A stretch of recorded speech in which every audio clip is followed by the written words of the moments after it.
येथील साई मंदिर ते नवीन वाशी नाका या रहदारीच्या रस्त्यावर सूर्यकांत मंगल कार्यालयाच्या समोर पाण्याच्या पाईपलाईनची गळती काढण्यासाठी सुमारे 1 महिन्यापूर्वी खोदलेला खड्डा हा अपघातास निमंत्रण देणारा ठरतोय। यामुळे आजारापेक्षा उपचार भयंकर अशी परिस्थिती निर्माण झाली आहे।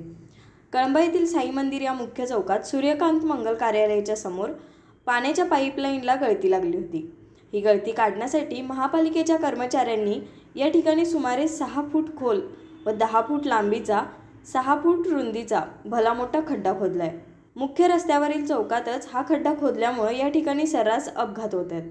पाईपलाईनला लागलेली गळती काढणं दूरच, मात्र हा खड्डा उघड्यावर धोकादायक स्थितीत तसाच ठेवल्यामुळे त्या ठिकाणी अपघातांची मालिका सुरू झाली आहे। त्यामुळे नागरिकांतून तीव्र संताप व्यक्त होतोय। न्यूज मराठी 24 साठी कॅमेरामन प्रेम चौगलेसह असित बनगे, कोल्हापूर।